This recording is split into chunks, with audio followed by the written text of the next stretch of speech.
já parou para pensar que dentro dessas frutas estão as sementes capazes de gerar novas árvores que darão novos frutos?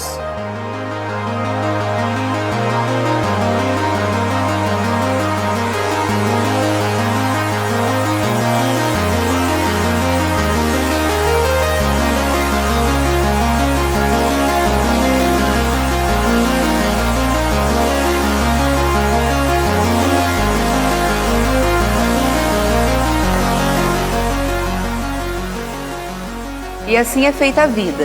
Ciclos naturais como os de uma fruta ou uma criança ser mãe e a mãe terra.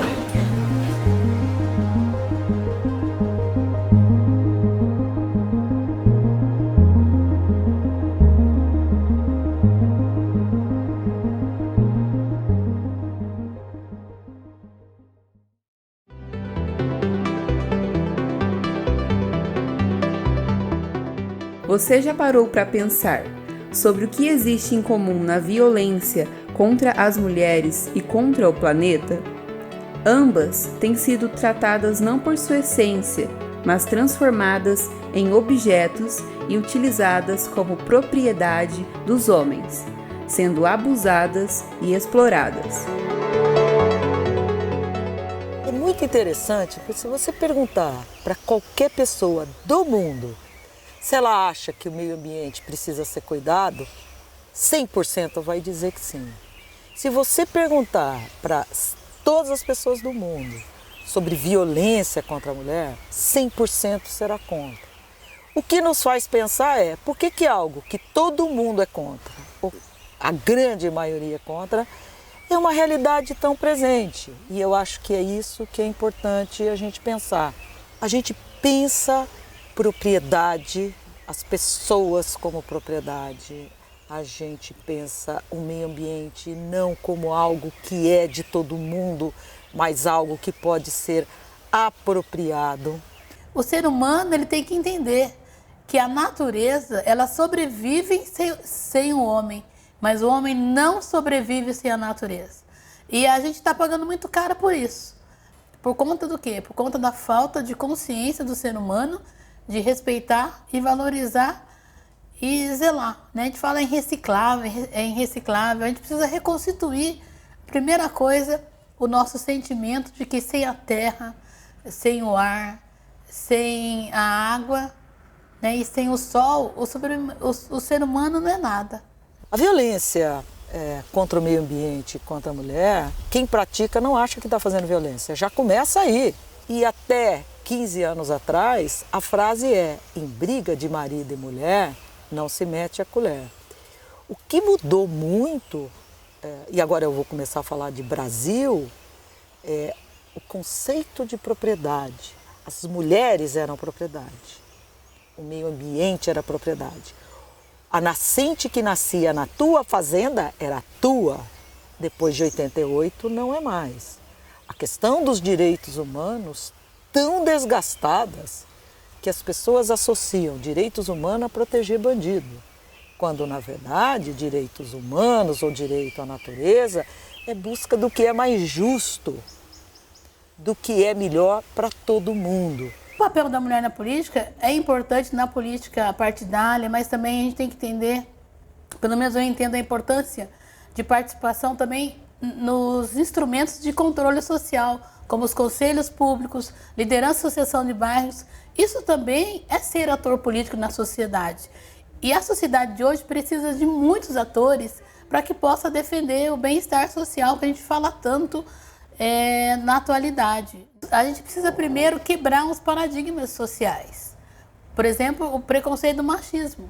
A gente vê hoje que, querendo ou não, a gente pega hoje a esfera de empregabilidade, onde o executivo, a gente tem que entender um homem chegando de terno e gravata. E nunca uma mulher, talvez até mesmo social, mas uma mulher despojada, né, que também participou e também buscou formação acadêmica, que está preparada para o mundo de trabalho, porque nem todas as mulheres têm o aspecto de ter que ser mãe, como a sociedade prega. Né? Então, acho que quando a gente entender que é importante a gente reconhecer que nós temos esse espaço de participação, daí vamos ter mais respeito, né, perante toda a sociedade. Mas ainda hoje a sociedade é muito machista. Ela é discriminadora quando vê uma mulher se potencializando.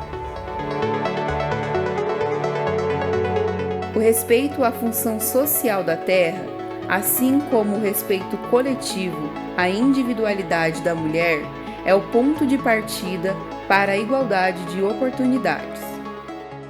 A gente precisa reconstruir, né, ressignificar a ideia de desenvolvimento, de progresso, né, de construção nacional, de acesso aos recursos naturais, de uso dos recursos naturais. Isso passa, sobretudo, pela formação das pessoas, né? Penso que, nesse sentido, o trabalho de formação da cidadania, a própria ideia de cidadania, ela é fundamental. Eu acho que a gente está tão distante dos padrões de como a natureza funciona que o resultado disso tem se demonstrado aí em todos os tipos de problemas que a gente encontra, né? Tanto físicos, ambientais, econômicos, psicológicos, né?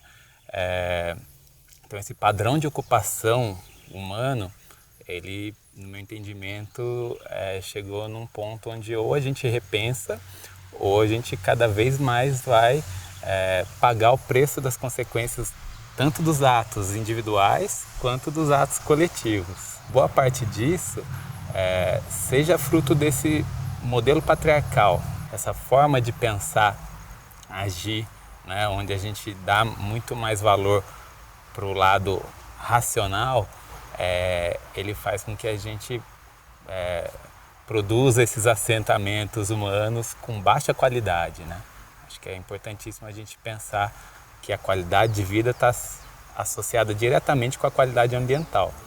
E a qualidade ambiental depende dos nossos atos do dia a dia, né? Direitos e deveres ali andando sempre juntos. O abuso da terra gera poluição e crises ecológicas sobre todos. Em outras palavras, poucos ficam com as riquezas da terra, mas todos sofrem as consequências de sua exploração. Então essa questão da privatização da terra, né, ela já vem acontecendo há muitos anos, né? Quando teve o êxodo rural, isso já era privatizar, né? Tirar do ser humano ter o direito à terra, né? E a terra é um bem da humanidade, né? Ela deveria ser para todo mundo, não para uma parte da sociedade, né? E aí agora você aprofunda mais essa questão da privatização, né? Que é de tirar as terras da mão dos brasileiros e passar para as multinacionais, né? Então eu fui criado num estado que onde você ia trabalhar, você tinha lá o dono da propriedade que estava lá na propriedade, ele estava lá com a sua família, ele tinha lá, você via lá, hoje você vai lá nas grandes empresas, você vai nas grandes produções hoje no Mato Grosso, você vê só as placas das empresas, das multinacionais, da Bunge, da Cargill, da Monsanto, das grandes corporações que nem brasileiras não são, né? Então cada vez mais levando o nosso recurso natural para fora do Brasil, né? Tudo que é em termos de privatização, a gente já pode entender como privar a maioria da população de seus direitos, nós podemos dizer assim. E com relação à terra, nós podemos entender o seguinte: quem é dono da terra?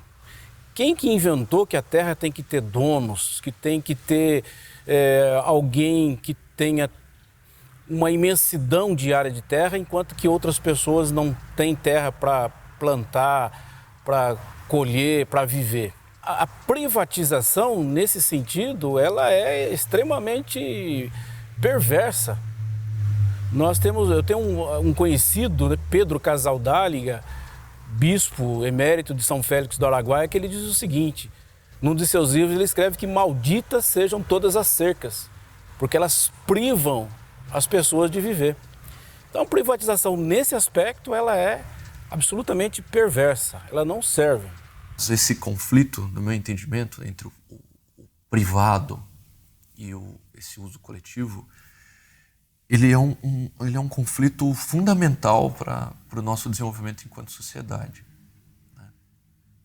Se a gente vê a terra só como mais uma mercadoria, só como mais um elemento a ser apropriado pelos recursos, por quem a gente estende à terra a lógica de quem pode mais, de quem tem mais. Então, quem tem mais influência, quem tem mais dinheiro, tem mais terra e tem mais controle. E essa tem sido a lógica de toda a existência do Brasil, especificamente.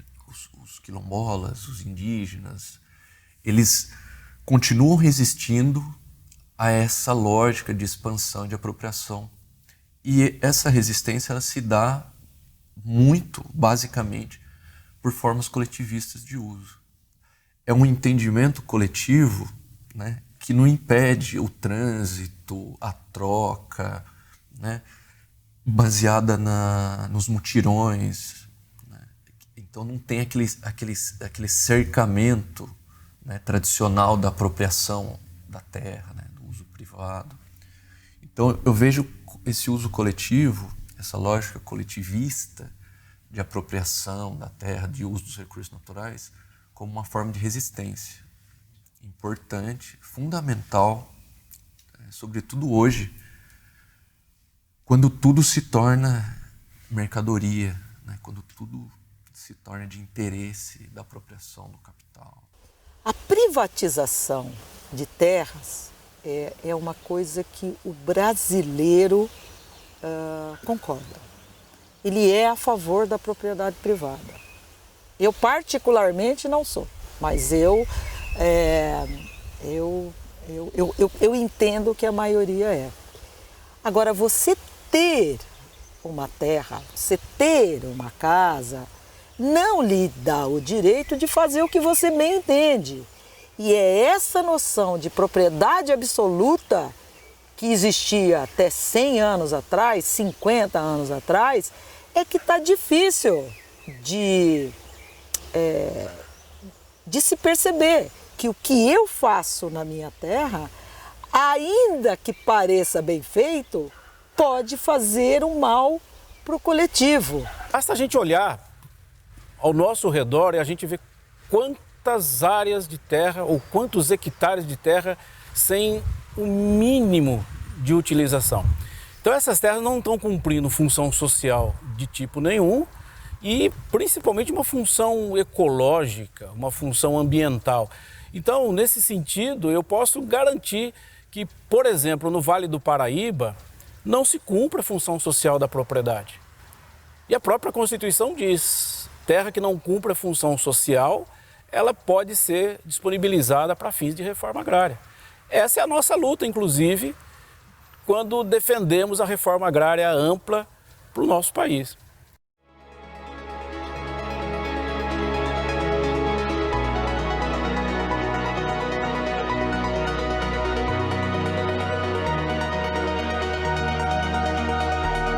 E a gente começa a entender que o Brasil é pobre. O Brasil não é pobre, o Brasil é um país rico, né? Se a gente pegasse 30% da sociedade e distribuísse no campo brasileiro, a gente vivia um país maravilhoso. A gente viveria melhor que os países, as grandes potências que tem no mundo hoje. Porque o Brasil é rico em água, é rico em solo, né?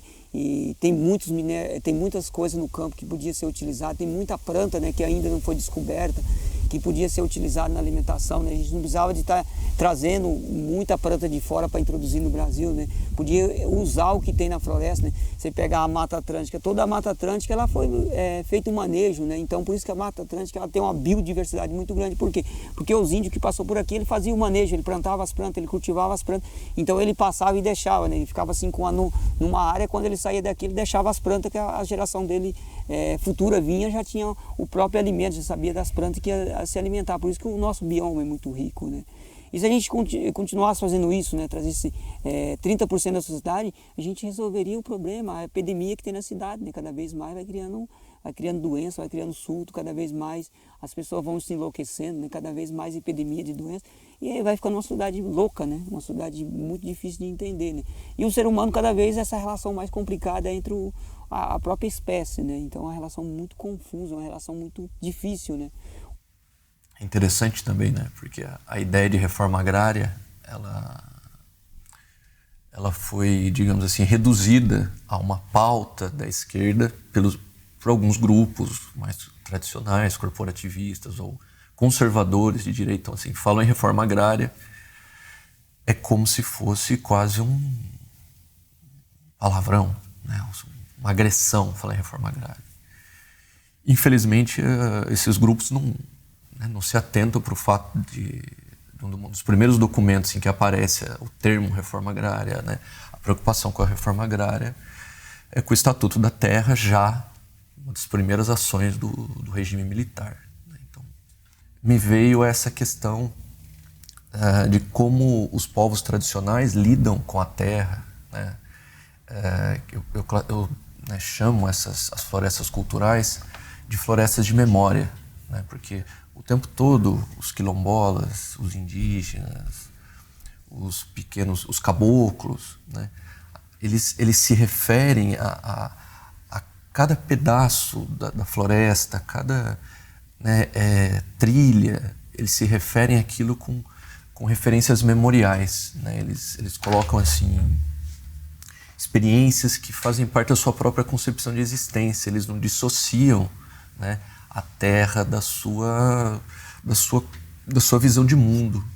Esse antagonismo entre uma visão funcional da terra, muito né, específico para gerar renda, para gerar valor, e como isso enfraquece ou deixa ou esconde a importância que a terra ela tem como força motriz da nossa cultura, né? Da forma como a gente lida com o território, a territorialização, a nossa reprodução enquanto grupos humanos, e especificamente desses grupos tradicionais.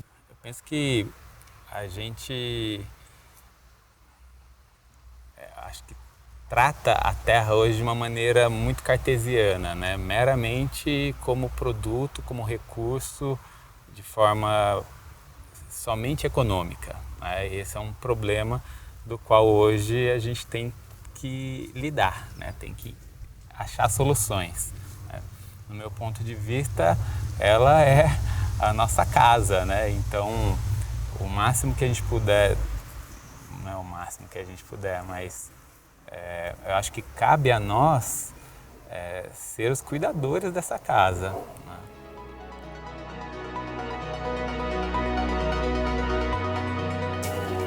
Nosso modelo de ocupar cidades, ele é levar a vegetação para longe.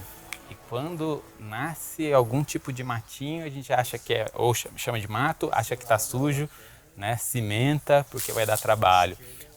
Nossa atuação toda vem justamente para a gente sensibilizar as pessoas para trazer de novo a vegetação para perto de si. E especialmente a vegetação alimentícia, multifuncional. Eu gosto muito do exemplo da bananeira, né?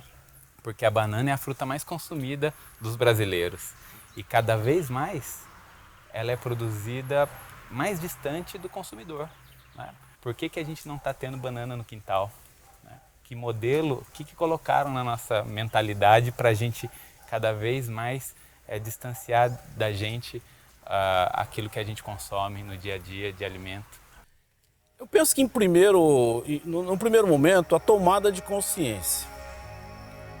A tomada de consciência da sociedade em relação, principalmente, mudar um pouco a ideia, porque nós entendemos que a terra é recurso. Nós falamos de recursos naturais a todo momento. Só que um outro entendimento, um entendimento que enxergue mais ecologicamente, nós vamos perceber que a terra ela não oferece recurso, ela oferece bens. E bem é comum. Bem não é um recurso privado, bem é alguma coisa que pertence a todos nós. Então, primeiramente, esse entendimento, se essa consciência for tomada, aí a sociedade começa a lutar para que haja verdadeiras políticas públicas que favoreçam, na verdade, ao cumprimento do que está na Constituição. Porque hoje não tem. Os planos de reforma agrária, que já houveram, por exemplo, não foram reforma agrária, foram distribuição de terra. Então, quando a terra não cumpre, a propriedade não cumpre a sua função social, mas também não tem um programa de uma política pública que faça com que esse cumprimento seja atendido, acontece o que a gente assiste muitas vezes de dar alguma coisa como se fosse um bem, mas não dar as condições para que esse bem ele se desenvolva. Então, algumas críticas, por exemplo, à reforma agrária, vai justamente nesse sentido. Dá-se a terra e não as condições, e não um programa, e não uma política pública que permita o uso adequado dessa terra como bem, e não como recurso com finalidades particulares, simplesmente. Por isso que nós defendemos a produção, a reforma agrária, a distribuição da terra, para que ela cumpra a principal função, as duas principais funções, que é a preservação do ambiente, que é de todos, e a produção de alimentos. Produção de alimentos com qualidade, para que a sociedade tenha uma vida mais saudável a partir dos bens que vêm do campo, que são produzidos no campo. Isso tem a ver com a função social da propriedade, com a função ecológica da propriedade. Para isso, precisamos ter políticas públicas que atendam isso. A gente tem exemplos onde o uso da terra, por mecanismos de organizações sociais, são muito legais. E a gente tem mecanismos que se fosse minimamente levado a sério a lei de uso da função social da propriedade, as pessoas já teriam perdido a sua terra, né? A gente tem uma certa leniência com isso. Isso eu acho que todo mundo constata. Eu acho que isso, quem for assistir, já se deparou com isso. Mas como é que a gente combate isso? É falando mal do Supremo Tribunal, não é falando mal de deputado, é organizando e dizendo isso é importante. Eu gosto de pensar a permacultura como uma filosofia aplicada, né? Visando proporcionar autonomia para cada cidadão poder ser responsável pela sua própria existência aqui no planeta, né? Em conjunto com a natureza. Eu acho que, acima de tudo, a nossa postura no dia a dia é o que mais influencia, né? Mas, naturalmente, a gente é sempre influenciado e influencia os outros de várias maneiras, né? Eu acho que o mais importante de tudo é quando a gente faz o que se chama, né, a ação de baixo para cima, né? Que é quando eu me torno o poder público, né? Corresponsável por aquilo em todas as minhas ações. É interessante essa discussão dentro da área de conservação, né? Como você colocou. Porque a gente vem, né, com algumas alternativas, né, como pagamentos por serviços ambientais, serviços ecossistêmicos, que também se baseiam, embora uma lógica diferente, mas também se baseiam nessa consideração da função, né, de uma função. A gente respeita, a gente tenta manter os ecossistemas porque eles têm uma função, né, eles devolvem para a gente alguma coisa. E, de certa forma, é importante, na minha concepção, a gente também inverter essa forma de enxergar. Ou seja, então a gente só deixa a floresta em pé pelos serviços que ela nos fornece, né? E talvez seja importante, talvez fosse um caminho também importante de se discutir, a gente justificar a existência, ou seja, é a existência da floresta que justifica os serviços que ela nos proporciona, não os serviços que justificam a existência da floresta, né? Eu sempre que vou dar aula, eu falo que o movimento ambientalista é uma maravilha para arrumar frase de efeito, né? A gente adora umas frases assim, mas o pensar globalmente, agir localmente é a receita, né? O problema é que as pessoas às vezes têm muita dificuldade em se conectar. Ela grita pela Amazônia, mas ela joga o plástico, não recicla na casa dela, né? Ela grita contra um governo que ameaça desmontar toda a política ambiental, mas não deixa o carro um dia na garagem. Nós somos 200 milhões no Brasil. Então, é localmente mesmo que nós vamos fazer a diferença. O que eu vejo, nós estamos aqui em Guararema, eu vejo um monte de gente que fala assim, ai, olha como a Guararema é bonitinha, vou mudar para cá. em vez de mudar a cidade dela. Vai lá mudar a cidade dela. Né? Um plano diretor. Tem tantas instâncias que você faz diferença. Conselho de infância e adolescência, escola, porque para mim é por aí, né? E ouvir a moçada. Não é possível uma saída individual para um problema que é coletivo.